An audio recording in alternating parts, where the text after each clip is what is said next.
Good. We are live, Ji. Should we start? 30 seconds. Just wait.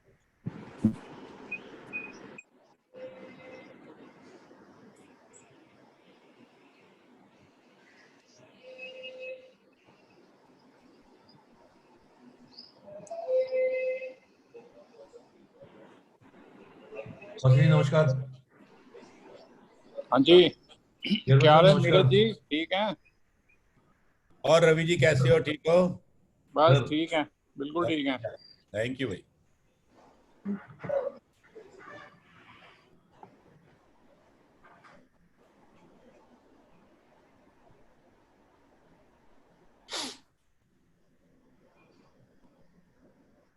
बिंदु जी आप start करें। Chairman साहब भी हमारे साथ हैं, वाइस चेयरमैन प्रेसिडेंट साहब हैं। You start. So, namaskar and hello everyone. Good morning, good afternoon, good evening, according to your time zones. On behalf of Export Promotion Council for Handicrafts, we welcome you to yet another knowledge webinar. We've been organizing during this COVID times, very tough times, many knowledge sessions, and this is just one of them. And it's an honor to have amongst us Chairman EPCH, Shri Ravi Pasivji. Welcome, sir. We also have with us Vice Chairman EPCH, Rajkumar Malhotra ji. Welcome, sir. And before introducing the panelists, I would also like to welcome Mr. Neeraj Khanna. He's President Fair. As you all know that soon from 13th to 18th, we are organizing on our virtual platform on a very, very big scale, yet another Delhi EPCH Fair. Now this IHGF Delhi Fair is going to be on the virtual platform for the first time, and President Fair Neeraj Khanna ji will be taking charge of this fair. Welcome, sir, once again. So let me introduce today's topic. Well, in these extraordinary challenging times, all businesses are facing new challenges every day. In such times, growing one's business and mitigating risks, and at the same time, cutting costs becomes very, very important and crucial. And people are finding new ways of living with life, living with businesses, and that's what we are also trying to adapt to. So today's topic is revolving around cost cutting. The day's webinar is on efficient production, the 3 C's, challenges in COVID times, cost, cash flow, and customer demand. And we have panelists here who have years of experience behind them. I'd like to introduce Mr. Nitin Dixit. He'll be joined on this panel by his associate, Mr. Manoj Agarwal, and also Mr. Manish Dhanuka. Introducing Mr. Nitin Dixit very briefly, I would like to say that he is a Sigma Master Black Belt and Certified Quality Auditor. His mission is to help clients achieve their strategic business goals and in the process build capacity in the client organization to continually improve without external help. He's been a transformation catalyst in the field of quality and productivity improvement, TQM, business excellence deployment, supply chain improvement, performance turnarounds, and so on. His domain experience includes working in areas of automotive, BFSI, chemicals, engineering, food, garments, logistics, oil and gas, and technology. And he has been transforming businesses and empowering professionals for many, many years. He's been, in the capacity of Vice President, Quality, Innovation and Service Excellence, Director of Strategic Consulting at Omnix India Private Limited, and he was also Associate Vice President at Quantium Solutions International, Australia, and worked with many, many other companies. So I would now hand over to Mr. Nitin Dixit to further take this webinar forward. Thank you, Radu. Thanks a lot. And also thanks EPCH for giving us an opportunity. to make this work. Just give us a moment.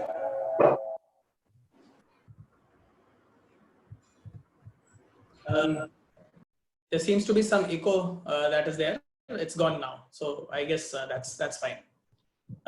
So thanks a lot, Mridu, for introducing me in that detail. Since you've already talked about a lot of work that I've done, let me come specifically to what I really like doing. And what I really like doing is making transformations, helping the companies make transformations. I take up projects like, let's say, loss to profit. So there are places where I have gone from -7% EBITDA to +1% EBITDA.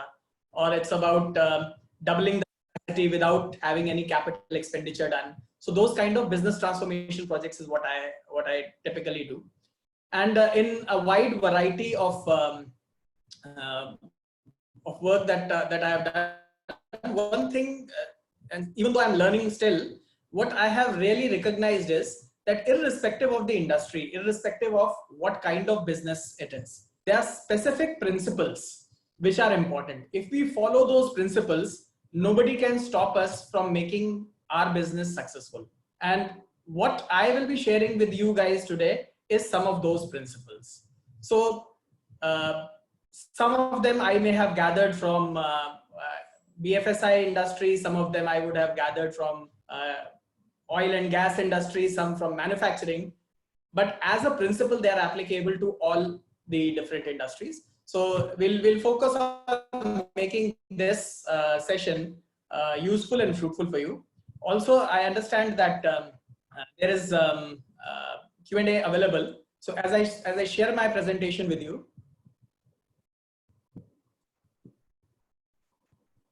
are you able to see the presentation? Okay. So as I share the presentation with you, we will quickly run through what does it take to go through the COVID times and how can we make the most of something, some of a crisis like this. And before we begin, before I start talking about any of the other things, I just want you to go through a small video. And the purpose of this small video is not really to look into the philosophy or the or any specific religion or anything. It is just to look at a particular incident and what kind of learnings that incident brings for us. So just look at this video before. 10th, 1914. There was a massive explosion in West Orange, New Jersey, United States of America. 10 buildings in a factory owned by the legendary inventor Thomas Edison were engulfed by flames. 6 to 8 fire departments rushed to the scene but could not curb the chemical-fueled inferno. After having tried all that he could, as Thomas Edison calmly stood there, watching the fire destroy his entire life's hard work, his 24-year-old son Charles came over and stood next to him. In a childlike voice, Edison said to his son, "Charlie, go and get your mother and her friends. They'll never be able to see a spectacular fire like this in their entire life."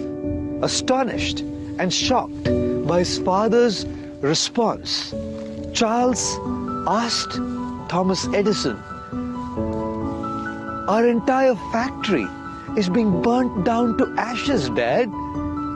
Thomas Edison replied, in complete composure, "Yes, our factory is being burnt down to ashes. But all the mistakes we have made so far in the factory have also been burnt down to ashes. We will start all over again tomorrow." That evening, Thomas Edison told a New York Times reporter, "Although I'm 67 years old and I'm completely exhausted from running around and trying to control the fire, tomorrow I'll start all over again, afresh." And so he did. The next day was a fresh beginning for Thomas Edison and his son Charles in trying to rebuild what had been destroyed by the fire. So, our situation, if you really see, is not very different from this. The pandemic, COVID-19, has actually dented economies worldwide gravely. But you know what? Every crisis also presents an opportunity. In fact, Winston Churchill had gone in to say, why waste a perfectly good crisis? And here are some of the opportunities that you can draw out of the current concerns you have. So let's look at some of them. So for example, right now, we know the demand is volatile. Nobody knows what kind of demand will pick up. If you look at the flip side, while it looks like our demand is going to go down, there's an opportunity. When demand is very high, typically anything sells. But when demand is low, it is a time for you to gain market share from those who are not that strong. So the strength of what we can do can get tested here. And if you play it right, most of the times customers become so discerning that they will not be ready to buy anything and everything, which means if you play your cards right, there's a possibility that you can gain market share. Another thing is, we see that we expect that costs will increase, not only because of shortage of materials, it's also because labor will be short. It's also because there'll be extra effort that will be put in just to maintain the same set. So the amount of sanitization that needs to be done, the amount of PPEs and other expenses which were earlier not there, they come in. Now, this gives us an opportunity to reduce cost and effort. You know what? There are times when we don't really recognize something that needs to be done. Like my father's brother, my uncle, he was living a full-on, life with all the eating up everything, having a certain kind of a lifestyle, but everything changed after he got his first heart attack. It was not that he never thought that healthy lifestyle is important. What became important is the importance of that healthy lifestyle came to the forefront when there was a crisis. So we can look at it this way, that this is a time when we don't have an option. So we can build a strong business which has lower cost and effort. Similarly, there's also an expected problem of restricted cash flow. With money going out of circulation, there's a possibility that there'll be less and less cash, which means our suppliers will not be able to pay us. We will not be able to pay our suppliers very easily, and customers may not be able to pay us very easily, which also gives us an opportunity to innovate and build efficient supply chains. And last and not the least, we expect labor shortage, which further bolsters what we said. We need to reduce cost and effort. So if you really see, our options at this point are either we give up, या तो हम ये कहते हैं कि देखो जो हो रहा है उस पे हमारा कोई कंट्रोल नहीं है, we just live with it, or we make the best use of this situation. So what we will be discussing today, आज हम क्या इकट्ठा करने की कोशिश कर रहे हैं, आज हम ये देख रहे हैं कि what is it that we can do so that even in a crisis like this, I can come out shining, we can come out winners. And that's what we are going to look at. Now, I understand हम में से काफी सारे लोगों ने, maybe all of us would have been in class 5th or 6th at some point of time, if I'm correct. और अगर हम उस क्लास में रहे हैं, तो हमने बिजनेस का सबसे पहला principal, the very first thing, the very first formula that is taught to us, we would have heard this, which is profit is nothing but price minus cost.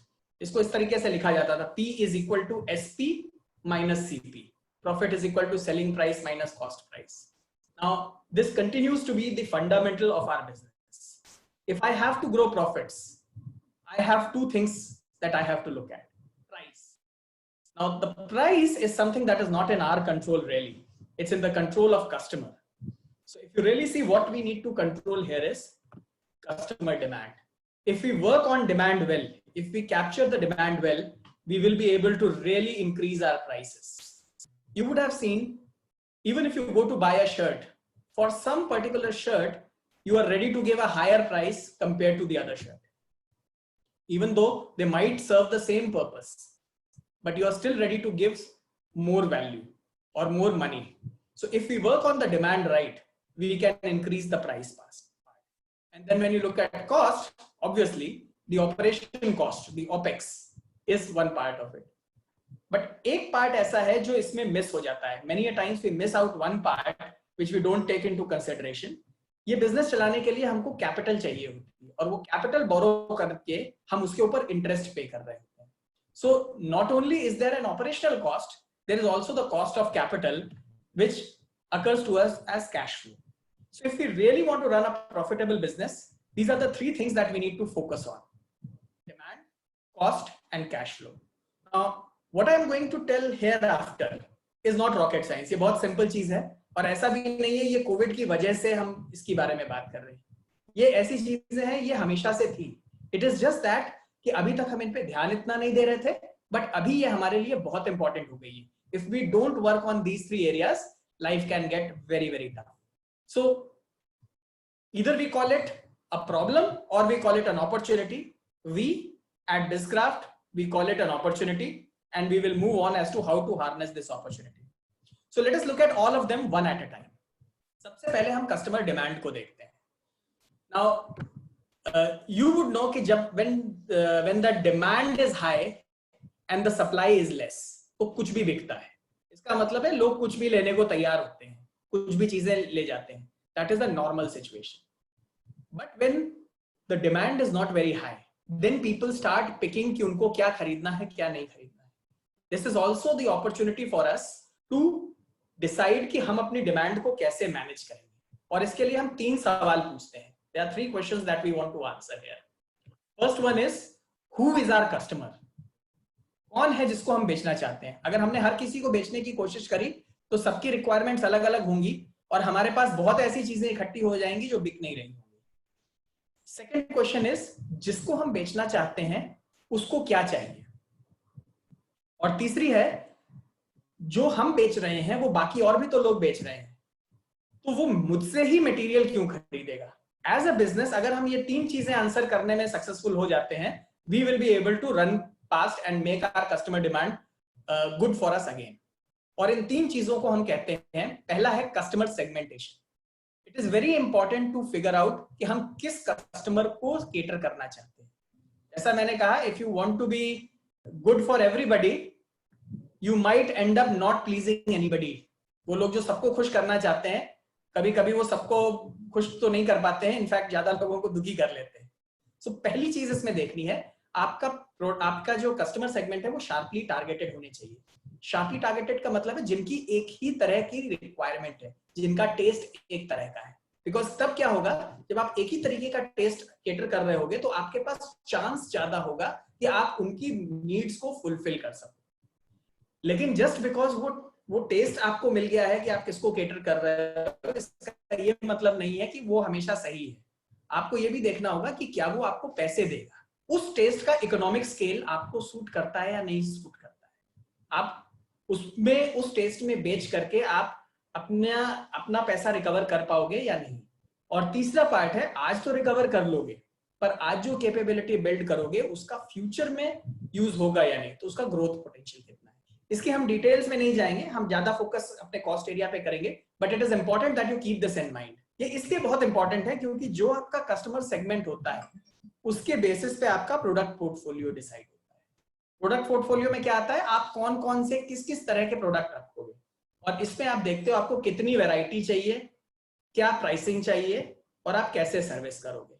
और देखने में तो ये डिमांड का हिस्सा है, बट ये आपके कॉस्ट पे बहुत जोरदार इंपैक्ट करता है. फॉर एग्जाम्पल, जितनी ज्यादा आप वैरायटी रखोगे, आपको लगता है कि आपको ज्यादा कस्टमर्स मिलेंगे, बट क्या होगा, उतना ही आपका स्टॉक बढ़ेगा, उतना ही आपके SKUs बढ़ेंगे.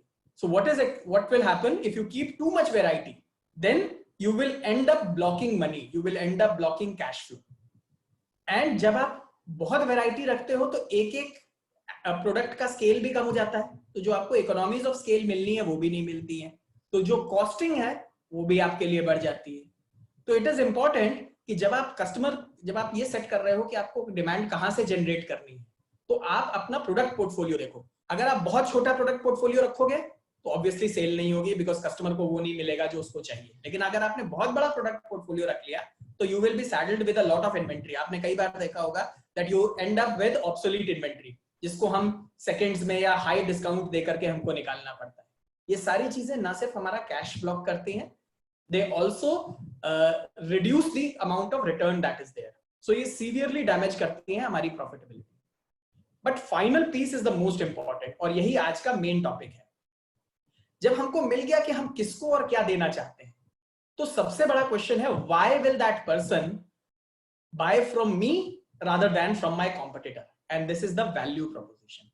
इस value proposition में हमको ये पता करना है कि उनकी actual need क्या है, चाहते क्या है। फॉर एग्जाम्पल, अगर कोई लेट्स टेक अप, अगर कोई मुझसे इस वजह से खरीद रहा है that they want an honest Indian tribal look, तो उनके लिए ट्राइबल लुक ज्यादा इंपॉर्टेंट हो जाता है। कोई अगर यूटिलिटी के लिए देख रहा है, मान लीजिए आई एम मेकिंग ब्रासवेयर, और उस ब्रासवेयर में या I am making some glassware, और उसमें primarily my customer is looking for कि मुझे यूटिलिटी चाहिए, तो वो यूटिलिटी को मैं देने में ज्यादा पैसे खर्चा करूं, डिजाइन में कम खर्चा करूं। तो ये जो ट्रेड ऑफ्स है ये जानना बहुत जरूरी है, बिकॉज अल्टीमेटली वो उनको जो चाहिए, अगर वो मेरी स्ट्रेंथ नहीं है तो मैं उसको सस्ते में नहीं बना पाऊंगा, इसका मतलब मैं उस मार्केट को कैप्चर नहीं कर पाऊंगा। So the most important word जो हम आज डिस्कस करेंगे वो है वैल्यू। और वैल्यू क्या होता है? जो कस्टमर को चाहिए। So let us look at what the value is, and before that ये 6 कॉस्ट ऑप्टिमाइजेशन स्ट्रेटजीज हैं जो हम डिस्कस करेंगे। ये बहुत ही बड़ा टॉपिक है, ये 1 घंटे का टॉपिक नहीं है, इसमें बहुत सारी चीजें हो सकती हैं, but I want you to know कि क्या क्या चीजें हैं, और उसमें से हम पिक करेंगे कि हमको क्या क्या काम करना है। तो सबसे पहला काम होता है कि हमको पता करना है कि कस्टमर वैल्यू क्या करता है और उसको वेस्ट से कैसे सेपरेट करेंगे। मैं इसके ऊपर आपको कुछ स्लाइड्स में बताऊंगा। नेक्स्ट स्टेप होता है, जैसे ही आपको पता चल जाता है क्या वैल्यूएबल है और क्या वैल्यूएबल नहीं है, एक इंपॉर्टेंट चीज है कि आप उसको मेजर करना शुरू करें। इमेजिन करिए एक क्रिकेट का गेम हो रहा है और आपको ये नहीं पता कि क्या स्कोर है, क्या रन रेट चाहिए, उस गेम में कोई मजा नहीं है, आप कभी कुछ अचीव नहीं कर पाओगे उस जगह पर। तो इट इज इंपॉर्टेंट कि अगर आपको कॉस्ट सेव करनी है, अगर एज ए लीडर आप अकेले हो जो उस कॉस्ट के पीछे भाग रहे हो, and the rest of your organisation, your employees are not worried about it, what do you think you will be able to save? It will be very small. So it is important that you make the cost measurable. जितना ज्यादा आप measure करते रहेंगे उतना आपको फायदा होगा। You would have known if you've ever attempted weight loss, अगर आपने कभी weight loss attempt किया होगा तो आपने ध्यान दिया होगा कि जब आप regularly measure करते हो तो आपको पता चलता है अभी इतना और करना है, अभी इतना और करना है, and that is what prompts you to move forward. So measurement is very important if you want cost optimization to stick. अगर आप चाहते हैं कि cost optimization आपके कंपनी में रेगुलरली होता रहे और सारे करते रहे, मेजरमेंट बहुत इंपॉर्टेंट हो जाता है। ये भी मैं आगे टेकअप करूंगा।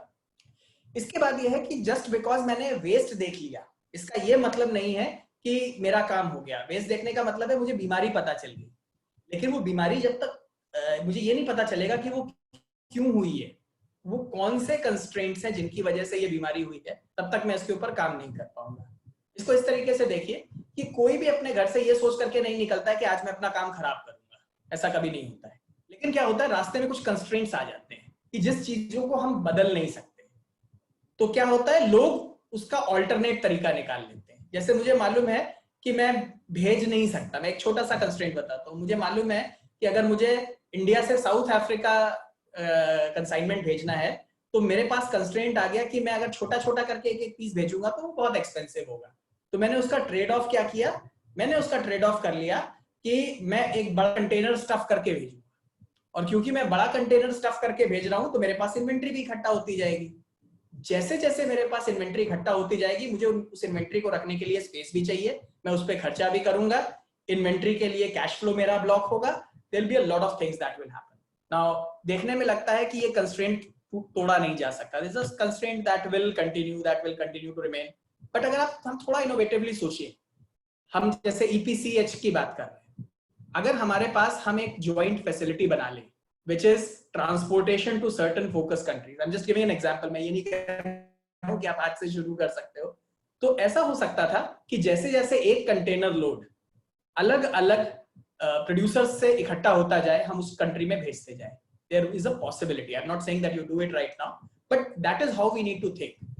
जो वेस्ट जनरेट हो रही है या जो कॉस्ट आ रही है वो इसलिए नहीं आ रही है क्योंकि लोग खराब करना चाहते हैं, वो इसलिए आ रही है क्योंकि कोई कंस्ट्रेंट है जो हम तोड़ नहीं पा रहे हैं. तो वैल्यू स्ट्रीम एक तरीका है, वैल्यू स्ट्रीम की स्टडी एक तरीका है जिससे हमको ये पता चल सकता है कि वो क्या कंस्ट्रेंट्स हैं और हम उन पे काम कर सकते हैं. अगला काम है स्टैंडर्डाइज करना. जितनी वैरायटी आप रखोगे, जितनी अलग अलग तरीके से चीजें करोगे, उतनी गड़बड़ होने की चांसेस रहेंगी. तो स्टैंडर्डाइज करना बिल्कुल बेसिक है. हम स्टैंडर्डाइज करके कॉस्ट कम कर सकते हैं, कंट्रोल्स को विजुअल बना करके, जिससे कि अगर कोई भी गलती होता हुआ देखे तो तुरंत रिएक्ट कर सके. जैसे अगर आपने देखा होगा कि बहुत जगह पर ऐसा होता है कि हम अगर गड़बड़ कर रहे होते तो हमको पता चल जाता है कि गड़बड़ हो रही है.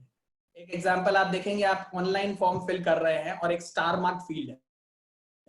अगर आपने उसको छोड़ दिया और एंटर कर दिया तो वो तुरंत बता देता है all the fields are not put in. इसको आप इसका एक पार्ट विजुअल कंट्रोल है जो कि बता रहा है कि भरा नहीं है, और दूसरा पार्ट है मिस्टेक प्रूफिंग.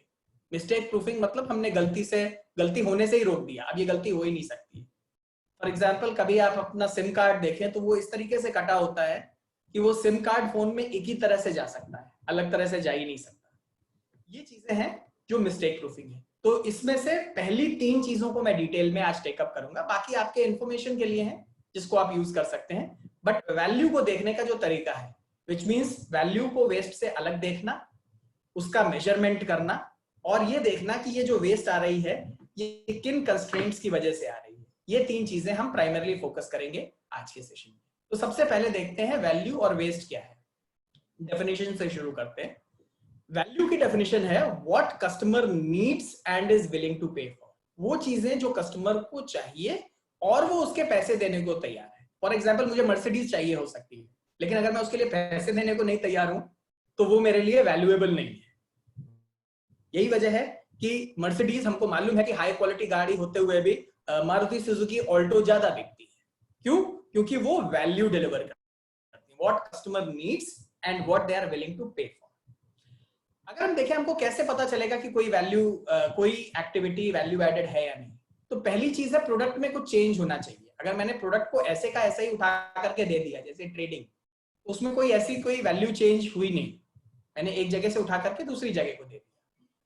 दूसरी है कस्टमर को उसकी जरूरत होनी चाहिए. फॉर एग्जाम्पल, मैं एक ग्लास वेयर बना रहा था और ग्लास वेयर साइड से चिटक गया. Now this is a change in characteristic. Product में थोड़ा चेंज हुआ, लेकिन ये क्रैक चाहिए नहीं था कस्टमर को, डिफेक्ट बन गया. तो इसका मतलब ये नॉन वैल्यू एडेड होगी. और लास्ट चीज है कि ये पहली बार होना चाहिए. इसका मतलब ये है कि जो हम रिवर्क करते हैं ना, कि हमने पहले बना लिया, फिर बाद में उसको घिस करके सही कर लिया, फिर चेक किया, चेक करने के बाद पता चला इसकी पॉलिश और होनी है, ये सारी एक्टिविटीज जो एक बार सही नहीं कर पाते हैं, ये नॉन वैल्यू एडेड एक्टिविटीज. आपको बता सकता हूं, जब पहली बार मुझे ये सिखाया गया था आज से 23 साल पहले, जब पहली बार मेरे सामने ये प्रॉब्लम आई थी और मुझे वैल्यू की डेफिनेशन बताई गई थी, तो मुझे ये पता चला था कि ज्यादा से ज्यादा काम जो मैं कर रहा हूं या ज्यादा से ज्यादा काम जो हो रहा है वो एक्चुअली नॉन वैल्यू एडेड है, वो एक्चुअली वेस्ट है. और ये काफी बड़ा शॉक होता है. तो शुरुआत में कोई मानने को नहीं तैयार होता है कि इतनी सारी वेस्ट हमारे सिस्टम में. तो वेस्ट क्या होता है? वेस्ट ये है कि कस्टमर आपको तब तक पैसे देगा, उसके लिए कस्टमर को चाहिए नहीं, पर वो तब तक पैसे देगा जब तक उसके पास कोई ऑल्टरनेट ऑप्शन नहीं है. जिस दिन आपसे बेहतर ऑल्टरनेट ऑप्शन मिल गया, उस दिन कस्टमर आपको पे करना बंद कर देगा. नाउ आगे जो मैं आपको दिखा रहा हूं, ये बहुत लंबा टॉपिक है और हम आज इसकी डिटेल में नहीं जाएंगे, बट ये सबसे बेसिक है. इस तरह की वेस्ट होती हैं जो हमको दिखाई भी नहीं चल देती हैं, और दिखाई देती है तो हम मान भी नहीं पाते हैं कि ये वेस्ट है. For example, transportation, inventory, motion, waiting, over processing, over production. ये टर्म्स मैं अभी आपको समझाऊंगा नहीं, बिकॉज इसके लिए काफी लंबा टाइम लगता है. बट आप ये समझो, ये वो वेस्ट हैं जो हम सबसे पहले आइडेंटिफाई करते हैं. ये हमको बताते हैं कि गड़बड़ कहाँ हो रही है. ये वो है कि जहां मुझे बुखार आ रहा है, मुझे ब्रेथलेसनेस हो रही है, ये वो सिम्टम्स हैं. वेस्ट सारे सिम्टम्स हैं. ये सिम्टम्स क्यों आते हैं? क्योंकि जो हमने वैल्यू देनी थी वो किसी कंस्ट्रेंट की वजह से हम वैल्यू दे नहीं. अगर मैं देखूं तो सबसे पहला काम आपके पास क्या है? आगे की कोई भी चीज आपके लिए काम नहीं करेगी अगर आप वैल्यू और वेस्ट में डिफरेंशिएट ना कर पाए। ऐसा कहा जाता है कि जितना टाइम हम लोग स्पेंड करते हैं फैक्ट्री में, 5% से कम टाइम वैल्यू एडेड एक्टिविटी पे होता है। 95%, 95% और more time is spent on those activities जो कस्टमर को या तो चाहिए नहीं, या चाहिए पर वो उसके लिए पैसे देने को नहीं तैयार। तो जब तक हम वैल्यू और वेस्ट को डिफरेंशिएट करना नहीं सीखेंगे, तब तक हम आगे की चीजें नहीं लगा पाएंगे। बिकॉज कितनी बड़ी अपॉर्चुनिटी अवेलेबल है ये मुझे इससे पता चलता है। और इसके लिए हम क्या करते हैं, सबसे पहले हम मेजर करना शुरू करते हैं। और आज हम क्या मेजर देखने वाले हैं कि जो वेस्टफुल एक्टिविटीज जो नोन है, जब हम गड़बड़ करते हैं, जब हम डिफेक्ट्स बनाते हैं, तो बहुत सारी चीजें छुप जाती है जो हम देख ही नहीं पाते हैं। वो क्या है? वो 4 पार्ट में है। पहला है एक्सटर्नल फेलियर। फॉर एग्जाम्पल, हमने माल बना करके भेजा और कस्टमर ने कहा ये तो सही नहीं है, कंप्लेंट आ गई या हमारे पास पेनल्टी लग गई। इसमें क्या हुआ? हमारे पैसे तो गए, साथ साथ हमने भेजने के लिए जो लॉजिस्टिक में कॉस्ट डाली थी, जो हमने टैक्स दिया था, ये सब कुछ चला गया और आगे से हो सकता है ऑर्डर भी ना मिले। ये सबसे खराब फेलियर है। इससे बचाने के लिए हम लोग नॉर्मली क्या करते हैं, हम लोग अंदर चीजों को चेक करने की कोशिश करते हैं कि अगर कोई फेलियर हो रहा है, कोई गड़बड़ हो रही है, तो हम अंदर ही पकड़ लें। इंटरनल फेलियर में हम क्या करते हैं, हमको चीज मिल जाती है, जैसे आपने इंस्पेक्शन किया तो आपको चीज ये सही नहीं आ रहा है, तो आपने तुरंत उसको 4 लोग लगाए, वर्क कर दिया। कुछ चीज जो ठीक नहीं हो सकती है उसको स्क्रैप कर दिया या सेकंड्स में बेच दिया, डाउनग्रेड कर दिया। लेकिन आप इन सारी चीजों को देखें तो इन सब में क्या हो रहा है, हमारे ऊपर नेगेटिव कॉस्ट इंपैक्ट आ रहा है और हमको कहीं से ये पता नहीं चलता है, क्योंकि हमारे जब हम अपना बजट बनाते हैं तो हमको कहीं से दिखाई नहीं देता कि हम इसका क्या करने वाले। तो ये सारे कॉस्ट इंपैक्ट्स हैं जो हमारे लिए बहुत इंपॉर्टेंट हो जाते हैं। टिपिकली एज एन ऑर्गेनाइजेशन हम क्या करने की कोशिश करते हैं, हम कॉस्ट ऑफ अप्रेजल लगाते हैं, हम इंस्पेक्शन और टेस्टिंग लगाते हैं, 3-3, 4-4 बार इंस्पेक्ट करते हैं। बट आप ये सोच करके देखिए कि अगर इंस्पेक्शन इतना ही पावरफुल होता तो एक भी चीज कभी कस्टमर के पास नहीं पहुंचनी चाहिए थी और एक भी चीज कभी इंटरनली रिवर्क नहीं होनी चाहिए थी। जो सबसे अच्छी कॉस्ट होती है वो होती है cost of prevention, planning, optimising and error proofing, जिससे गलती ना हो। आप वो पैसा जो गलती ना होने में लगाते हो, वो पैसा आपके लिए एक्चुअली काम करता है। बाकी जितना भी पैसा है जो आप गलतियां ढूंढने के लिए पैसा लगाते हो, वो तभी लगाते हो ना जब आपको पता है कि इसमें गलती होगी, आपको मालूम है गलती होगी और मुझे पकड़ना पड़ेगा। अगर आपका प्रोडक्ट ही ऐसा होता है या आपका प्रोसेस ही ऐसा होता कि गलतियां हो ही ना रही होती, if you just did not have any mistakes, you would not require appraisal cost. If you did not have any mistakes, there will not be an internal failure. और जब internally failure नहीं हो रहा है तो external failure होने का chance ही नहीं। So if you really see, इस स्पेक्ट्रम में सबसे बुरी कॉस्ट सबसे ऊपर है और सबसे अच्छी कॉस्ट सबसे नीचे है। टिपिकली एक एवरेज ऑर्गेनाइजेशन, एवरेज परफॉर्मर्स जो है वो यहाँ पर काम करते हैं, जहां पर हम चेकिंग करते हैं, टेस्टिंग करते हैं और रिवर्क, स्क्रैप या डाउनग्रेड करके हम अपनी एक्सटर्नल फेलियर बचाते हैं। बट आपके सिस्टम में इंटरनल फेलियर और अप्रेजल कॉस्ट अभी भी वेस्ट की तरह मौजूद है। अगर आप उसको वेस्ट की तरह नहीं देख पाएंगे तो आपको हमेशा लगेगा ये तो ऐसा तो होता ही है, हमारे यहाँ इतनी कॉस्ट तो आती है। बट वो सारी कॉस्ट है जो आप एक्चुअली हटा सकते हो। जो नेक्स्ट फ्रंटियर है आपको कॉस्ट हटाने का, वो ये जगह है जहां आप इंटरनल फेलियर और चेकिंग की कॉस्ट को हटा सकते हो। तो लेट अस सी कि इसको हटाते हैं, वैल्यू स्ट्रीम कैसे होती है। ये थोड़ा सा इलैबोरेट हमने सिंपली आपके लिए रखा है। जब आप शुरुआत करते हो तो आपको क्या दिखाई देता है, आपको ये प्रोसेस ऐसे दिखाई देता है एंड टू एंड। ये मेरा प्रोसेस है कि यहाँ पे मैंने रॉ मटेरियल डाला शुरुआत में और आखिरी में रॉ मटेरियल निकल आया। पहला काम हम करेंगे, इसको ब्रेक करेंगे इसके पार्ट्स में। अगर मैं देखूं तो इसको इस तरीके से पढ़ा जा सकता है, अगर आप इसको देख पा रहे हो तो मैं एक जो सीधी पट्टी मुझे नीली दिखाई दे रही थी, I have broken it into small parts which are different either operations or the part is sitting. Next step is आप उसको ब्रेक कर देते हो कि ये जो मैंने पार्ट्स बनाए हैं इसमें से कौन कौन सा पार्ट है जो कस्टमर जिसके लिए पैसा देने को तैयार है। फॉर एग्जाम्पल, आपने लेट्स से पहला जो बड़ा पार्ट आ रहा है, आपने सबसे पहले रॉ मटेरियल मंगा करके रखा। अब वो मटेरियल रखा हुआ है, जब तक हमारे पास ऑर्डर नहीं आता तब तक हम उसके ऊपर कुछ कर नहीं रहे। क्या ये वैल्यू एडेड है? ये बिल्कुल वैल्यू एडेड नहीं है, बिकॉज ना तो इसमें कोई प्रोडक्ट का कैरेक्टरिस्टिक चेंज हो रहा है, पहला ही चीज फेल हो गई, और ना ही वो कस्टमर को चाहिए। दूसरा स्टेप हमने लिया, हमने कहा इसको इशू करना पड़ेगा, थोड़ी देर में इशू करेंगे, यहां से उठा करके दूसरी जगह पर ले आएंगे। ये दूसरा स्टेप है जो लाल रंग का दिखाई दे रहा है, ये भी नॉन वैल्यू एडेड है बिकॉज इसमें भी कोई चेंज नहीं हो रहा है। तीसरा स्टेप है जिसमें आपने उसके ऊपर मार्किंग करी कि मुझे इसमें से इतना कपड़ा काटना है। लेट अस से ये आप गारमेंट का कुछ बना रहे हो तो इतना कपड़ा काटना है। अब ये जो मार्किंग करी तो प्रोडक्ट में कुछ चेंज हुआ और ये मेरे लिए वैल्यू एडेड था। इसी तरीके से हम सारी एक्टिविटीज को डिवाइड कर लेते हैं, क्या वैल्यू एडेड है, क्या नॉन वैल्यू एडेड है।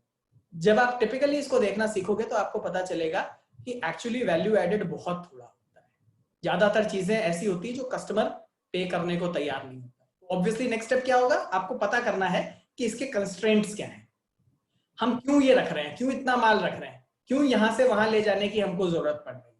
और जो जो कंस्ट्रेंट्स हमको पता चलते जाएंगे कि ये कंस्ट्रेंट्स की वजह से प्रॉब्लम हो रही है, उन कंस्ट्रेंट्स को हम ब्रेक करते जाएंगे, उन तोड़ते जाएंगे।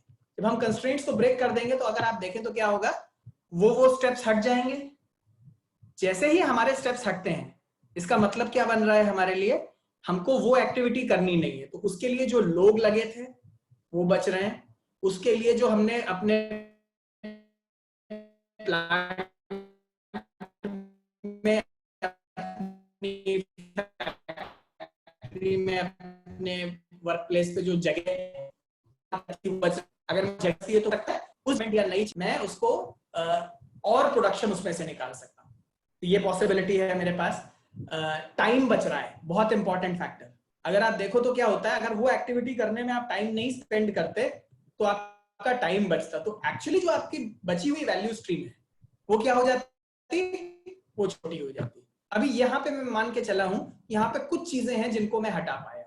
मैं जितनी ज्यादा रेड पार्ट्स को हटा पाऊंगा उतना आपका प्रोसेस श्रिंक होता जाएगा, और जितना आपका प्रोसेस श्रिंक होता जाएगा आप ये समझो आपके पास एक बहुत इंपॉर्टेंट एबिलिटी आ जाएगी जो हमने डिमांड में देखी थी, सर्विसिंग। जितना छोटा आपका लीड टाइम होगा उतनी आपकी फास्ट सर्विसिंग होगी, और ये आपके लिए एक कॉम्पिटिटिव एडवांटेज बन सकता है। कॉम्पिटिटिव एडवांटेज का मतलब है आप अपने कस्टमर को प्रॉमिस कर सकते हो जल्दी अच्छा माल देने का। तो इसमें क्या हो रहा है, आपकी डिमांड बढ़ रही है। क्यों? क्योंकि आप उसको प्रॉमिस कर सकते हो। आपके प्रोडक्ट कस्टमर को सूट कर रहा है, आपकी कॉस्ट कम हो रही है क्योंकि कम लोग लग रहे हैं इसी काम को करने में, और क्योंकि कम टाइम स्पेंड हो रहा है तो वो मटेरियल आपको जल्दी जल्दी रिटर्न्स दे रहा है। इसका मतलब आपका कैश फ्लो भी कम हो रहा है।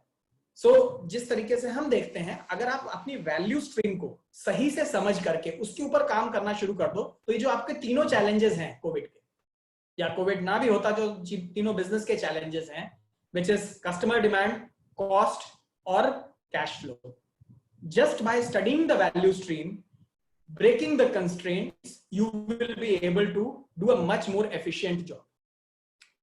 अगर आप देखो तो हम लोग चाइना की बात जरूर बहुत करते हैं कि इतना वहां से आ रहा है और कॉस्ट कम है। आप ये देखो, हम लोग अक्सर ये बातें करते हैं क्योंकि लेबर की हमारी प्रॉब्लम है, हमारे ईज ऑफ बिजनेस है, और मैं बहुत जगह एग्री करता हूं कि हाँ ये सारी प्रॉब्लम्स हैं हमारे यहाँ पर। क्वेश्चन, जो चीज हमारे हाथ में है क्या हम एटलीस्ट उसको अटेम्प्ट कर सकते हैं? और ये मैं इस वजह से कह रहा हूं क्योंकि मैं ये वाली सिचुएशन फेस कर चुका हूं 2006 में। 2006 में मैं एक केमिकल कंपनी के लिए काम कर रहा था, और उस केमिकल कंपनी की एक प्रॉब्लम आ गई थी कि एक फाइन केमिकल था जिसको वो मार्केट में बेच नहीं पा रहे थे क्योंकि जो चाइनीज काउंटर पार्ट था, और मैं आज की नहीं 2006 की बात बता रहा हूं, they were not able to sell that chemical because the Chinese selling price was less than the costing of the product in the company.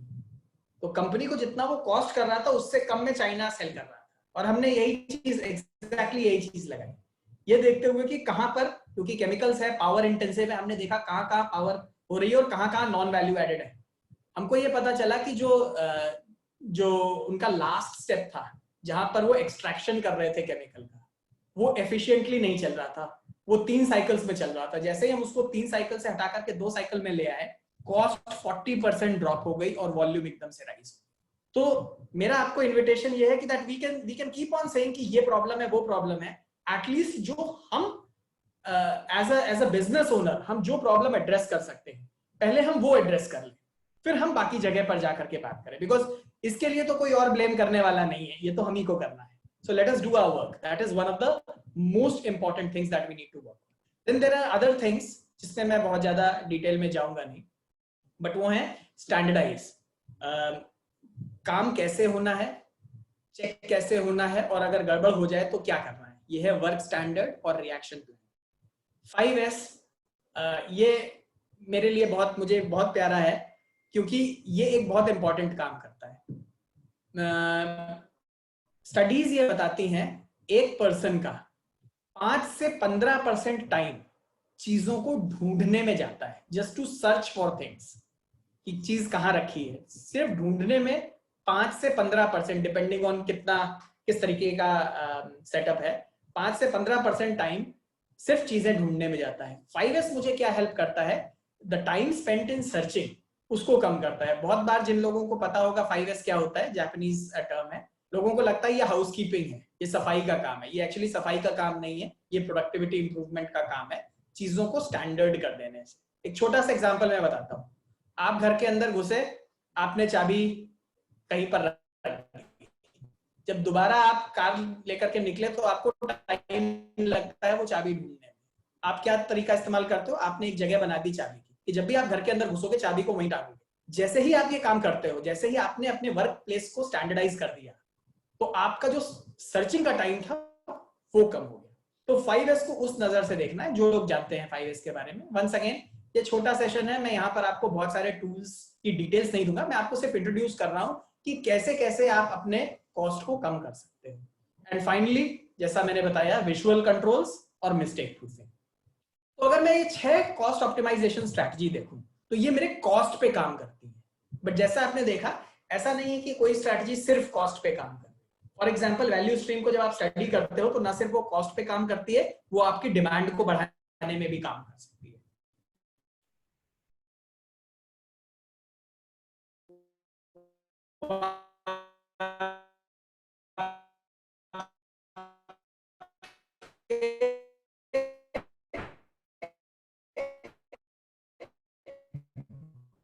Overall cash flow को भी रिड्यूस कर सकते.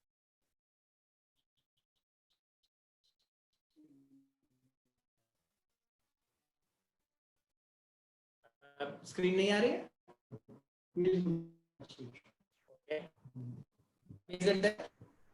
सर वॉइस थोड़ा कम हो गया है. नितिन जी, आपका वॉइस ब्रेक हो रहा है, शायद नेट का कुछ इशू है. आपका अभी आया. अभी स्क्रीन दिखाई दे रही है क्या? कंट्रोलिंग स्क्रीन दिखाई दे रही है. बोलिए. ओके. सो अगर आप कंट्रोलिंग कैश फ्लो को देखो तो हमारे पास जो रेगुलर बिजनेस की चीजें हैं वो है अकाउंट रिसीवेबल और पेएबल, जो हमारा पैसा मार्केट में फंसा है या जो हमने सप्लायर को देना है. ये तो आपको हमेशा ट्रेड ऑफ देखने होते हैं कि कहां पर अगर मैं हुंडी इस्तेमाल कर लूं तो मेरा कैश फ्लो बच जाएगा, कॉस्ट चली जाएगी. ऑप्टिमम कॉस्ट है वो देखने का, वो हमारा यहाँ बताने का पर्पस नहीं है. यहाँ बताने का एक मेन इंपॉर्टेंट पर्पस है इन्वेंट्रीज. और इन्वेंट्री को कम करने के लिए 2 स्ट्रैटेजीज होती हैं. जैसे मैंने आपको 6 स्ट्रैटेजीज बताई कॉस्ट के लिए, हम यहाँ 2 बड़ी स्ट्रैटेजीज डिस्कस करेंगे इन्वेंट्री को कम करने के लिए, कि जो आपका पैसा इन्वेंट्री में फंसा हुआ है उसको कैसे डील करें. तो पहली चीज है फ्लो.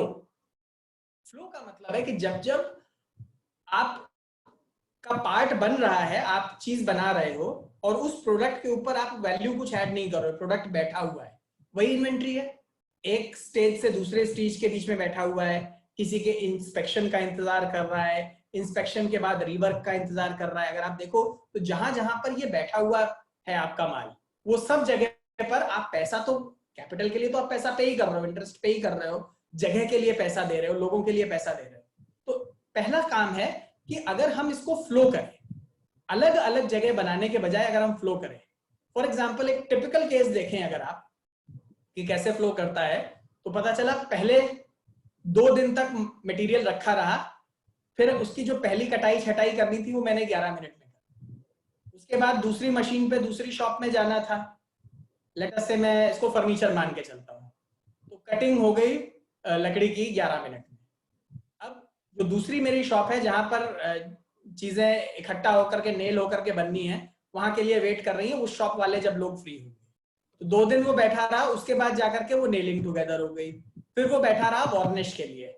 अब वार्निश जब होगी तभी आगे बढ़ेगा, उसके लिए इंतजार किया। जब वार्निश वाला फ्री हुआ, तो अगर आप देखो तो जहां पर हमने एक्चुअली वैल्यू ऐड करने के लिए 35 मिनट लगाए, और ये सबका केस नहीं है, ये एक एग्जांपल मैं ले रहा हूं। If I take 35 minutes and for that 35 minutes, if I keep the material for 6 days, just imagine how much are we losing.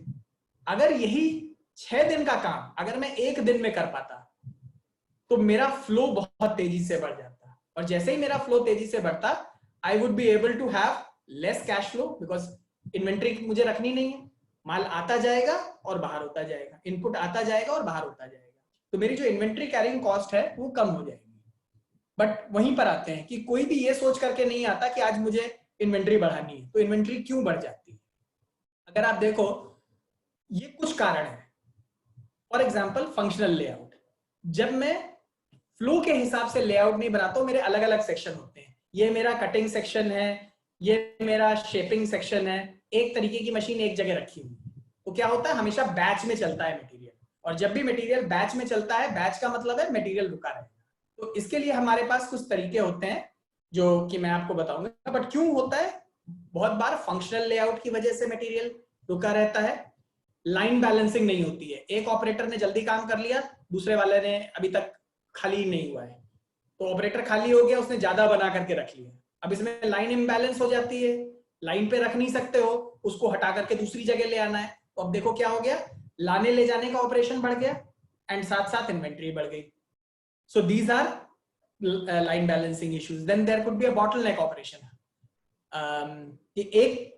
एक ऑपरेशन की स्पीड कम है और बाकियों की ज्यादा है, तो हम उस एक की वजह से हम सफर कर रहे हैं, ब्रेकडाउन हो जाते हैं, एब्सेंटिज्म हो जाता है। बट एक बहुत ही सरप्राइजिंग एलिमेंट है यहाँ पर, बहुत बार ऐसा होता है कि जब हम प्रोडक्टिविटी बढ़ाने की कोशिश करते हैं तब हमारी इन्वेंट्री आ जाती है। बिकॉज प्रोडक्टिविटी बढ़ाने में हम क्या कहते हैं, हम कहते हैं हर कोई ज्यादा से ज्यादा बनाए, लेकिन इस ज्यादा बनाने में अगर लाइन बैलेंस नहीं हुई तो जो बन रहा है वो बिकेगा नहीं, वो स्टोर हो जाएगा, और जब वो स्टोर हो जाएगा तो वहां पर इन्वेंट्री बढ़ जाएगी, हमारा कैश फ्लो में प्रॉब्लम आ जाएगी, हमारा कैश फ्लो नहीं होगा, हमारा कैश रुक जाएगा। सो इससे इंपैक्ट क्या होता है, जब भी फ्लो ब्रेक होता है मेरे पास इन्वेंट्री इकट्ठा होती है, मुझे ज्यादा लोग चाहिए होते हैं, और जब रखा रहता है माल, बारिश आ गई, डस्ट आ गई, इधर से उधर हटाते हुए थोड़ा बहुत ब्रेक हो गया, डिफेक्ट्स आने शुरू हो जाते हैं। सो कैश फ्लो के लिए एक बहुत इंपॉर्टेंट स्ट्रैटेजी है, हमको अपना फ्लो मेंटेन करना है। इन सब के बहुत इलैबोरेट तरीके होते हैं करने के, यहां मैं सिर्फ इतना चाह रहा हूं समझ आ जाए कि it is not impossible, it is possible, all of this can be done if you use the right mechanisms. अगर आप सही जगहों पर फोकस करते हो तो आपकी कॉस्ट भी कम हो जा सकती है और कैश फ्लो भी कम इंप्रूव हो सकता है। और इसी में जो दूसरी स्ट्रैटेजी है कैश फ्लो की, वो है पुल शेड्यूलिंग। आपने कभी देखा है कि जब आप सुपरमार्केट से सामान खरीदने जाते हैं तो उनके पास एक गोडाउन होता है, and in that godown there is a lot of material, but सारी चीजें वो शेल्फ पे ला करके नहीं रख देते हैं, वो शेल्फ पे थोड़ा सामान स्टोर करते हैं, और जैसे जैसे वो सामान खत्म होता जाता है वो उसको रिप्लेनिश करते रहते हैं। ये एक एग्जांपल है पुल शेड्यूलिंग का, और इसमें काफी सारी चीजें हैं, कानबान, सुपरमार्केट, स्पेट, इस तरीके के बहुत सारे टूल्स लगते हैं। I will not go into once again details of that, but आप ये समझो, जब भी फ्लो ब्रेक होगा तो इन्वेंट्री बनेगी, वो इन्वेंट्री जरूरत से ज्यादा ना हो जाए उसके लिए एक स्ट्रैटेजी होती है, जिसमें जितना जितना कस्टमर लेता जा रहा है हम उतना उतना रिप्लेनिश करते जाएं, तो कभी भी हमारे कैश की रिक्वायरमेंट अचानक बढ़ नहीं जाएगी। जैसे आपने कभी कभी देखा होगा, अचानक अगर मेरे पास फुल शेड्यूलिंग की प्रॉब्लम है, अगर मेरे पास कुछ शेड्यूलिंग है, तो आपको क्या दिखाई देगा, किसी समय में ऐसा हो जाएगा कि आपके पास बिल्कुल कैश खत्म हो जाएगा, आपको बोरो करना है, और उसके बाद एक समय ऐसा आता है कि जब आपके पास कैश बहुत अच्छा है और उसके ऊपर कोई इंटरेस्ट नहीं मिल रहा है, लेकिन आपको ये डर है कि अगर आपने ये कैश वापस कर दिया तो जब आपको जरूरत पड़ेगी तब आपके पास फिर से बोरो करने की जरूरत आ जाएगी, तो आप डबल प्रॉब्लम करने के बजाय आप उतने सारे कैश के साथ रहते हैं। फुल शेड्यूलिंग क्या करता है, आपको स्टेबिलिटी देता है कि जिससे आपका जो कैश फ्लो रिक्वायरमेंट है, वर्किंग कैपिटल रिक्वायरमेंट है, वो ऊपर नीचे ना हो। तो ये दो स्ट्रैटेजीज हो गई। तो अभी तक हमने क्या क्या देखा है? हमने देखा है कि डिमांड के लिए हमको फोकस्ड प्रोडक्ट करना है, अपनी डिमांड को फोकस करना है by target customer, by selecting the right product portfolio and by defining कि कस्टमर को वैल्यू में क्या चाहिए। कॉस्ट के लिए हमने 6 स्ट्रैटेजी देखी थी, जिसमें से हमें जो पहली 3 इंपॉर्टेंट स्ट्रैटेजी हैं, जो कस्टमर को वैल्यू चाहिए उसको नॉन वैल्यू से अलग करना, उसको मेजर करना कि कितना मेरे ऊपर असर आ रहा है जिससे सारे लोग इंगेज हो सके, और लास्ट पीस उसको स्टडी करके कंस्ट्रेंट निकालना कि क्यों ये प्रॉब्लम्स आ रही है और उनके ऊपर एक्शन लेना। उसके अलावा स्टैंडर्डाइजेशन है, उसके अलावा मिस्टेक प्रूफिंग है, विजुअलाइजेशन है, ये और 3 स्ट्रैटेजीज हमने डिस्कस करी। कैश फ्लो में हमने 2 स्ट्रैटेजीज डिस्कस करी। फंक्शनल लेआउट को हटा करके हमको प्रोसेस लेआउट बनाना, जिससे कि हम वैल्यू को फ्लो कर सके, इन्वेंट्री कम जनरेट हो, और पुल शेड्यूलिंग की इन्वेंट्री जब भी जनरेट हो एक सर्टेन लेवल से ऊपर ना जाए।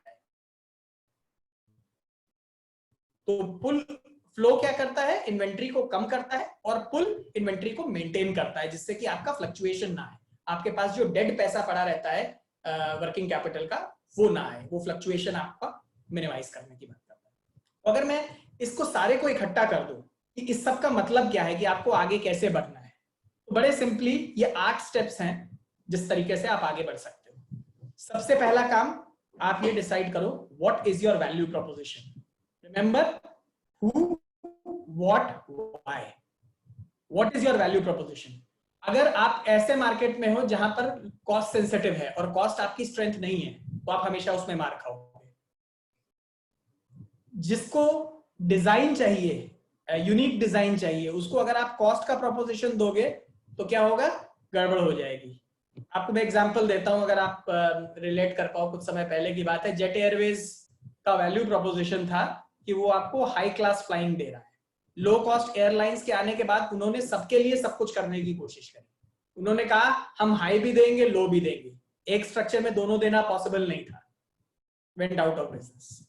उसी जगह पर अगर आप देखो इंडिगो, उन्होंने अपना एक वैल्यू प्रोपोजिशन बनाया और एग्जैक्टली उस वैल्यू प्रोपोजिशन पे टिके रहे। उनके लिए things are not that bad. मालूम है एविएशन सेक्टर में प्रॉब्लम है, अलग चीजें हैं, but it is not like some of those other things. So first important thing, decide कि आपका वैल्यू प्रोपोजिशन है क्या। उस प्रोपोजिशन के अराउंड आप अपना बिजनेस डिजाइन करोगे। कैसे डिसाइड करोगे? अगर मैं ये सबसे अच्छा दे सकता हूं तो इसके लिए मेरा क्या मार्केट होना चाहिए और मेरे प्रोडक्ट पोर्टफोलियो में क्या होना चाहिए, क्या क्या चीजें हैं जो मुझे रखनी पड़ेंगी। ये बहुत इंपॉर्टेंट है आपकी इन्वेंट्रीज और अकाउंट रिसीवेबल्स को भी कंट्रोल करना। Next,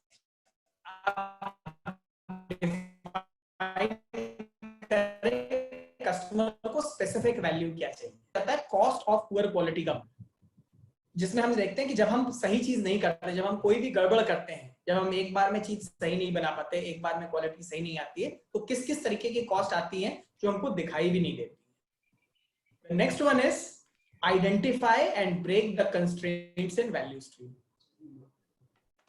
so identify and break the constraints in value stream. इसका क्या मतलब है? पहले वैल्यू स्ट्रीम को स्टडी किया, उस वैल्यू स्ट्रीम में देखा कहां पर, जैसे मैंने आपको रेड और ग्रीन से दिखाया था, नॉन वैल्यू एडेड एक्टिविटी है, किस कंस्ट्रेंट की वजह से आ रही है, and how can we break it. So there are times, for example, there we find out कि मैं ये बना करके रख रहा हूं क्योंकि जब मैं चेंज करता हूं प्रोडक्ट को तो उसमें डिफेक्ट आ जाते हैं, तो मैंने उसको ऐसा काम बना रखा है कि मुझे बाद में जाकर के उसको डिफेक्ट को ठीक करना पड़ता है। जब मैंने स्टडी किया तो मुझे पता चला वही एक्टिविटी जो मुझे चेंज करने में 3 घंटे लगते थे, अगर मैं वो कंस्ट्रेंट को तोड़ करके 15 मिनट में कर सकता हूं तो मेरे पास डिफेक्ट नहीं बन रहा है। तो मुझे जो एक्स्ट्रा 2 लोग लगाने पड़े थे डिफेक्ट को ढूंढने के लिए और उसको काट करके सही करने के लिए, वो सारा चला जाता है। सो द होल प्रोसेस, या जो इसका हार्ट है या जो मेन चीज है, वो है वैल्यू स्ट्रीम में से कंस्ट्रेंट चुन करके उनको तोड़ना, जिससे कि ओवरऑल कॉस्ट कम हो सके। सबसे इंपॉर्टेंट स्टेप है। नेक्स्ट स्टेप, जितने कंस्ट्रेंट तोड़ सकते हैं तोड़ दिए। नेक्स्ट स्टेप, फ्लो बनाएं, जिससे कि आपकी रिस्पॉन्सिवनेस ज्यादा हो सके, आप कस्टमर को फास्टर प्रोमिसेस दे सके, तो कम पैसे में आपके पास डिमांड बढ़ सके। एंड फाइनली, ये जो कैश फ्लो की प्रॉब्लम है, ये फ्लक्चुएट ना हो, कभी कम कभी ज्यादा की रिक्वायरमेंट ना हो, इसको मेंटेन करने के लिए पुल को इंप्लीमेंट करें। लास्ट स्टेप बहुत इंपॉर्टेंट है, आप ये जान के चलिए, आपने देखा होगा कि जब मैंने वो रेड और ग्रीन आपको बैंड्स दिखाए थे, आई नेवर सेड कि सारा रेड एक बार में हट जाएगा, ऐसा होता नहीं है। कई बार हमारे पास टेक्नोलॉजी नहीं होती है, बहुत बार ऐसा होता है कि टेक्नोलॉजी होती है पर वो इतनी एक्सपेंसिव होती है कि हम उसको यूज नहीं कर सकते हैं। आप बहुत जगहों पर देखेंगे कि आज से कुछ समय पहले टेक्नोलॉजी अवेलेबल थी बट वो इतनी एक्सपेंसिव थी कि हम उसको यूज नहीं कर सकते थे। फॉर एग्जांपल RFID, अगर आप देखोगे तो आज RFID बहुत बड़े स्तर पर यूज हो रहा है इन इंडस्ट्री 4.0। क्यों? क्योंकि आज उसकी कॉस्ट कम हो गई है। जब स्मार्टफोन्स आए थे तो उनकी कॉस्ट एक्सेसिवली हाई थी, हम नहीं यूज कर सकते। आज स्मार्टफोन इतने सस्ते में अवेलेबल है, इतने एप्स अवेलेबल है कि बहुत सारा काम जो हम फिजिकली करते थे हम ऐप पे ले आए। तो जैसे जैसे टेक्नोलॉजी बढ़ेगी आपके पास कंस्ट्रेंट्स ब्रेक करने के नए तरीके आ जाएंगे। तो last piece is important, because आप ये कभी भी नहीं कहोगे कि अब मैंने सारे प्रॉब्लम्स हटा दिए, सब ठीक हो गया। ये चीज कंटिन्यू करनी पड़ेगी। बिजनेस है, ये कंटिन्यूअली चलता रहेगा। जब तक बिजनेस जिंदा है तब तक आपके कॉम्पिटिटर्स इंप्रूव करते रहेंगे और आपको भी इंप्रूव करना है। Now with this I will hand it over to my colleague Manoj, who will talk about the kind of work that we do.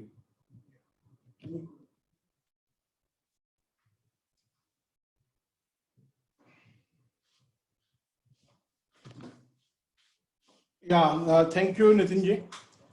So the first part of this today webinar is done by Nitin ji. Now I am sharing what is a witchcraft in the context of the efficient production that Nitin ji had discussed today, cost, cash flow, and customer demand, how witchcraft is supporting the clients and how we can facilitate in this turbulent times also.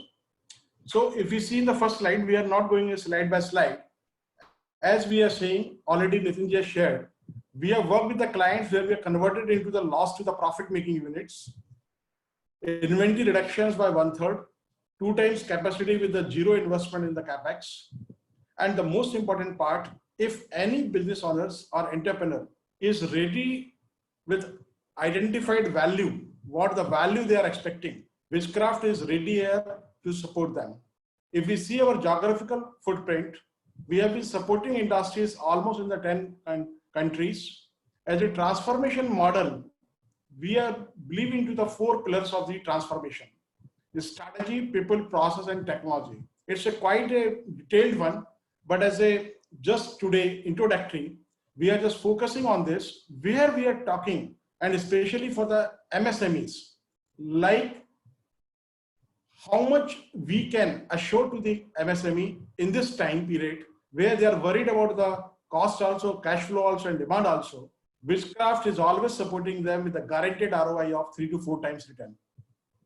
What as an offer that we talk about? I'm not going to read slide by slide. Few of the terms already covered by Nitin ji, like EBITDA, profits, revenues, customer wins. By using the methodologies, improvement installation like Lean Six Sigma, excellence model deployment, it depends on need, what we want to deliver with respect to their requirements. So how we are differentiate than others.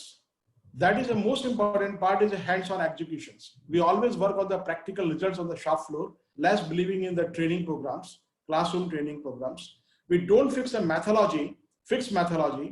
We always follow like a la carte methodology. We go to the hotels, we select like a buffet, what is available, what is required for me, for my digestions. So that is the point of view. We always go with a goal-oriented program like results guarantee, and most important, focus way, design intervention for MSME, where we give the value for the money. So that's overall, as a whole, if we see as a result, what we gain as an improvement part, profitability, revenue, and customer base. How we do it? By reducing the cost, reducing the inventory, and reducing the defects. So as a previous results, what we have delivered, it will be again interesting for all of you to understand and to know. Like in the 4 parameters, for major parameter, out of the few parameters, PQCD, we have shared here how many industries we have supported. So this is visible in the slides. You can go through it. These are the few clientels we have served in the past. Government organizations, private organizations within India, outside India, even garment industries. You can see here. They are the home furnishing like IKEA, their suppliers in Bangladesh. We have worked in China. So these are the few things what we have supported in the past with the clients. So we are really eager to work with all of you where we can be part of a journey as a transform and outperform your organizations. So from the today, our sessions, we have we have delivered. Now we are looking forward to the question and answer where we can evaluate it. Thank you. Thank you, Rajesh. What do you, Mradu? Thank you so much. And before we take up the question answers, we have with us our eminent guests. I see Mr. Neeraj Khanna here. Sir, would you like to share your thoughts? I can also see Mr. Rajkumar Agarwal, Rajkumar Malhotra ji, sorry, Vice Chairman of EPCH. Sir, would you like to share your thoughts, Mr. Malhotra? Thank you, Rudu. Thank you very much, Rajesh ji. Thank you, and thank you, Manoj ji and Nitin ji, and informing and guiding industry regarding cost cutting. There is no doubt that if you do something, if you want to do business to earn money, major is the marketing. Marketing depends on the price, attractive price, and attractive price is always depend upon the cost cutting. The way you explained, it's really, really. Otherwise, I know the mostly all the businessmen, सबको मालूम है कि कम rate कैसे करें, पर जिस तरीके से आपने उसकी फाइनरीज को डिस्क्राइब करा है, एक्सप्लेन करा है, शायद कम ही लोग इस हमारी इंडस्ट्री में इस चीज से वाकिफ हैं. वैसे तो बिजनेसमैन को पता है कि कहाँ से कैसे पैसा कॉस्ट कटिंग करके कम रेट दें, पर जो आपका तरीका था इससे प्रोफेशनल वे, और इस तरीके को अगर हम सब अपने इंडस्ट्री में इम्प्लीमेंट करते हैं, डेफिनेटली हमें काफ़ी उसमें रेट में फ़र्क पड़ेगा, और उस कॉस्ट कटिंग से हमारे प्राइस डाउन होंगे, हमारी क्वालिटी इम्प्रूव होगी, और उससे हमारे को ज़्यादा ऑर्डर मिलेंगे और हम अपना अच्छा बिजनेस कर पाएंगे. और EPCH का ये जो रोल है कि इंडस्ट्री को टाइम टू टाइम नए से नए आइडिया, नए से नए तरीक़ों से गाइड करते रहना, really I appreciate all of you. और मैं समझता हूँ कि कोई भी और इस बारे में कुछ पूछना चाहे तो आप बैठे हैं. Definitely we will have any further question, I will ask you. Thank you Mridu ji, thank you very much. And आप देखें और किसी ने कुछ पूछना हो तो. Thank you sir. वैसे तो ये बहुत ही कंटिन्यूअस प्रोसेस है और एक्सपीरियंस के साथ आदमी सीखता है, लेकिन नितिन जी और मनोज जी जैसे जो एक्सपीरियंस लोग हैं उनको ऐसा प्लेटफॉर्म देना, EPCH एक बहुत अच्छा काम करती है अपने सभी एक्सपोर्टर भाइयों के लिए. So this should be a continuous process, you know, cost reduction while maximizing business value. We enumerated on different roles and different strategies and for the same, and suggesting at the same time the practical way forward. Manoj ji also covered up the journey of BizCraft, what they have been doing. I would, before taking the questions, I would request Neeraj Khanna ji if he has any inputs on the matter. I also want to give my practical inputs, what we are doing right now after the COVID-19. Like COVID-19 has taught us like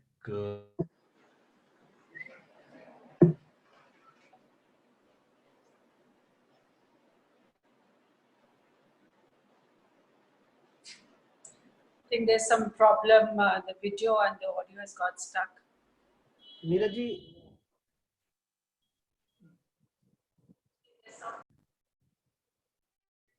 जब तक नीरज जी आते हैं कोई question आप देख लें, एक आध क्वेश्चन ही ले लेते हैं, नीरज जी फिर बोल लेंगे.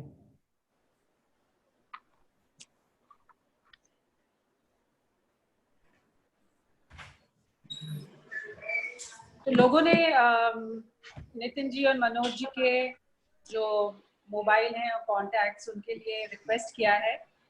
अभी ऐसा कोई क्वेश्चन हमारे पास आया नहीं है, पर व्यूअर्स अगर कुछ पूछना चाहते हैं then they are most welcome. You can just type your questions. हमारे साथ मनीष धनुका जी भी है, मिस्टर मनीष धनुका। मनीष जी, आप कुछ कहना चाहेंगे मीनवाइल, जब तक वापस जुड़ते हैं, जबकि आप भी हमारे बीच में हैं। अगर आप कुछ कहना चाहेंगे धनुका, आप म्यूट है, अनम्यूट करो Manish. I really appreciate, sir, thanks a lot for providing such a good platform, and I really appreciate जिस तरीके से आपने इसको ऑर्गेनाइज करा है, and which can really help to the organizations to take forward. Technically, already Nitin has shared all the things, and Witchcraft Manoj is briefed out, but I'm sure such platforms would help companies to become more and more self-dependent and to accelerate their growth. This is what I would say, sir. Definitely. Thank you. Yes. Thank you. So we have Mr. Khanna back with us. Sorry, Sir, there was a network problem. So my suggestions are like I ditto what Nitin has explained, and what he has explained in a good way to the people, to the exporters, and I was quite happy to see how the way he has been explaining about the cost cutting. In my opinion, I would suggest that we should have the